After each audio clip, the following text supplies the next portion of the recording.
Two things to know about me.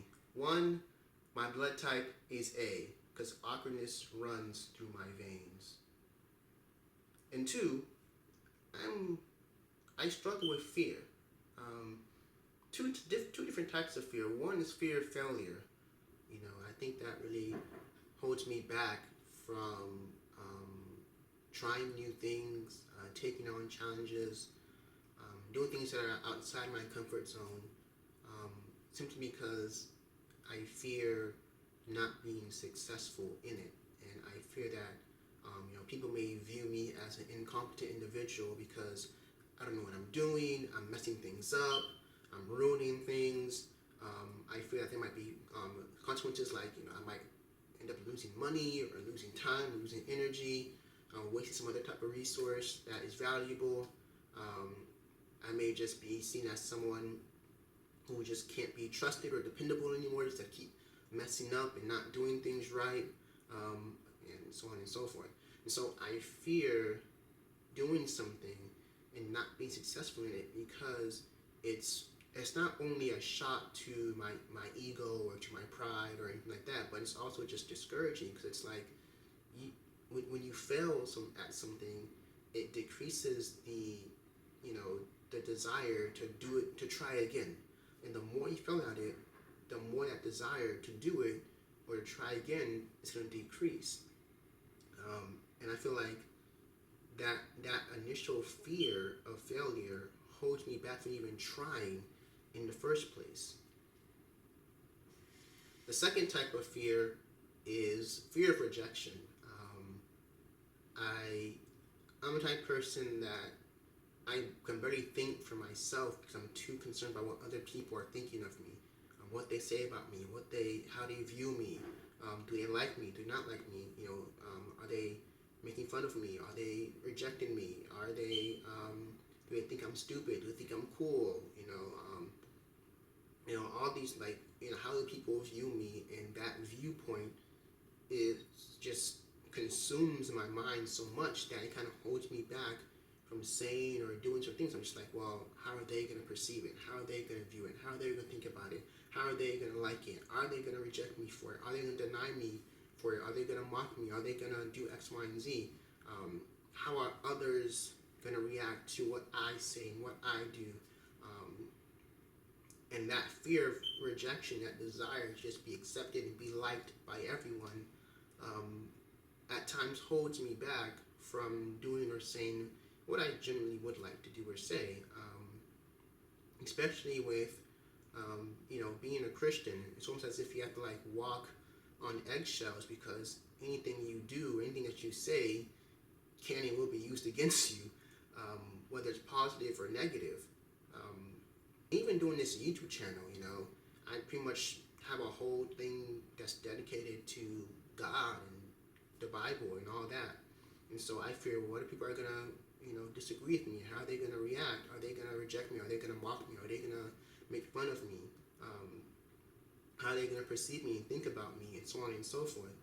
And so I'm just consumed in how other people view me and whether or not they're gonna like me and or reject me and make fun of me and so on and so forth. And that fear is something that really, holds me back. And I think about the disciples, the apostles in the Bible. They suffered far more than I ever would have. They were getting beaten, whipped, stoned, thrown in jail, murdered. Like they were suffering some ridiculous amount of persecution for what they believed in, but yet they didn't have fear. Like, they were bold, and even in the face of danger, in the face of death, they didn't wimp out. They persevered through it all. And I'm just like, man, like, if I talk about God and Jesus and all that, the worst that can happen to me is I get made fun of and mocked. Okay, these people, they talk about Jesus and they get flogged and whipped and possibly even killed, but yet I'm scared and they're not. Like, what is it that they have that I don't? Like, what am I missing out on? And I read a verse in Ephesians that kind of opened my eyes to what they had that I may need. Ephesians chapter 6, verse 19 and 20. It says, this is Paul speaking, also pray for me that when I speak, God will give me words so that I can tell the secret of the good news without fear.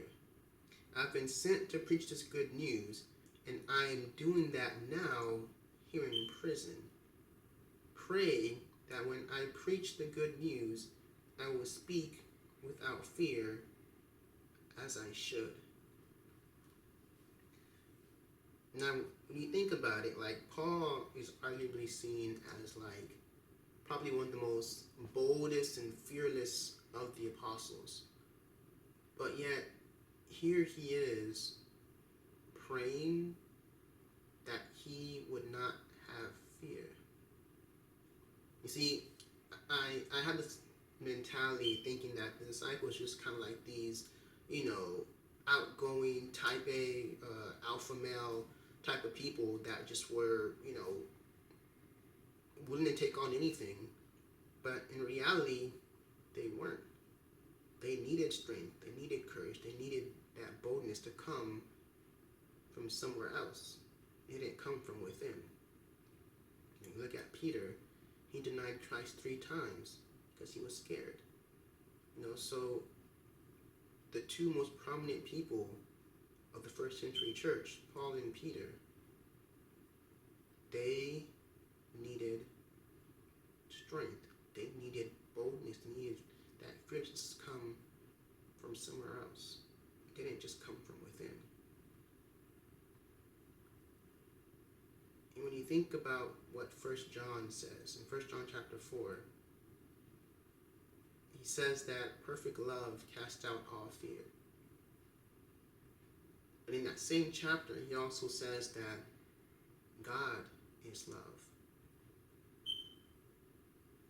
It's a connection between God, whose love is truly the only one that is perfect, and it is God who's the one that casts out all our fears. See, Paul prayed that he will be without fear because he recognized that it's only God that can cast out his fear. The second thing that stood out to me about that whole verse was when he said that I shall speak without fear as I should. See, think about it this way. If this thing that we think is, or that we call good news, truly is good news, why are we scared to talk about it? Why should we be in fear? We should be excited, we should be ecstatic, we should be sharing it without fear as we should, right? Think of it this way. Let's say, I were to get a 4-ride scholarship, right? College ain't cheap. We struggling out here. Broke college students unite, right? So the organization, the foundation, whatever, that's funding me is just like, hey, we are going to give you a 4-ride scholarship, but we also are offering 4-ride scholarships to anyone who wants it. They just have to apply. Now, not only will I be excited about getting a 4-ride scholarship, right, just for myself, right, but on top of that, all I have to do is just tell other people about this scholarship and get them to apply, and they get free money. Like, I wouldn't be sitting around thinking, oh man, like, what if they don't believe me? What if they don't like me if I say this? What if they don't want maybe they see it as an insult. Maybe I'm questioning their ability to pay for themselves and so on. No, I'm not going to be sitting there second guessing myself. This is good news. You can get free money to go to college, 4-ride. I'm going to tell everyone I know about this because I know that people out there need it. Even more so, this good news that we call the gospel, why aren't we so happy and joyful about spreading it? You know, it's the good news of being free from sin, being free from this world that's just polluted with all types of catastrophe and pain and suffering and evil. You can be set free from that world and live in a world of paradise and peace. But yet, I want to keep that news to myself because I'm scared of what other people are going to think about me by saying it. That just sounds so foolish. This is good news and it should be preached without fear, but with excitement, with joy, as it should. See, the two things that we need to realize is that perfect love casts out all fear. And perfect love is only found in God. See, God is the one who will be able to cast out all our fear, and He's the one that we should be fearlessly speaking of, because everyone needs Him.